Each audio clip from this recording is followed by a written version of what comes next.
ಪಲ್ಲವಿ ಹೋಗಮ್ಮ, ನಿದ್ದೆ ಮಾಡು. ಸ್ವಲ್ಪ ರೆಸ್ಟ್ ತಗೋ. ನಾನು ಬಿಸಿ ಬಿಸಿ ಕಾಫಿ ತಗೊಂಡ್ ಬರ್ತೀನಿ. ಅತ್ತೆ, ನಾನ್ ಸ್ವಲ್ಪ ಹೊತ್ತು ಇಲ್ಲೇ ಕೂತ್ಕೋತೀನಿ. ನನಗೆ ಕಾಫಿ ಇಲ್ಲಿಗೆ ಕೊಡ್ತೀರಾ? ಸರಿ.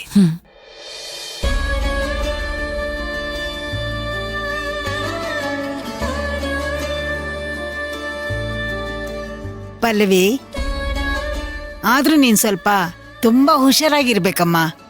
ಹೊರಗಡೆ ಒಬ್ಳೇ ಹೋಗ್ತಾ ಇರ್ತೀಯ ನೋಡು, ಹೀಗಾದ್ರೆ ಎಷ್ಟು ಕಷ್ಟ ಆಗತ್ತೆ. ಸರಿ, ಹುಷಾರಾಗಿರ್ತೀನಿ ಆಯ್ತಾ?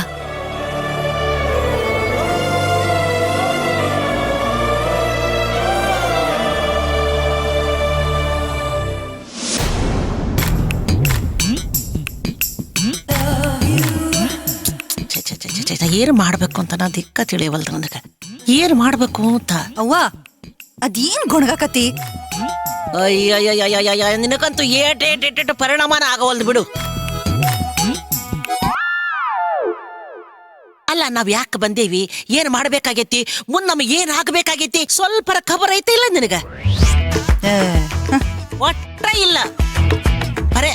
ಅಲ್ಲ, ನಿನ್ನ ಜೀವನದಾಗ ಹೆಂಗ ಮುಂದೆ ತರಬೇಕು ಅಂತ ನಾನ್ ವಿಚಾರ ಮಾಡಕ್ ಹತ್ತಿದ್ರ, ನೀನ್ ನೋಡಿದ್ರ ಈ ಮೊಬೈಲ್ನಾಗ ಹೆಂಗ ಮುಂದೆ ಬರುವುದು ಅಂತ ವಿಚಾರ ಮಾಡಕ್ ಹತ್ತಿದಿ. ಇದಾತು ಅಷ್ಟ.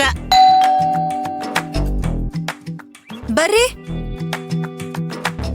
ಬಾಯಪ್ಪ ತಂದ್ಯಾ? ಸಕ್ರಿ ಬಾಳ್ ಹಾಕಿಲ್ಲ?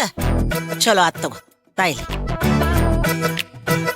ಮಾರಿಯನ್ ನೋಡಕತ್ತಿ ಹೊಂಡ.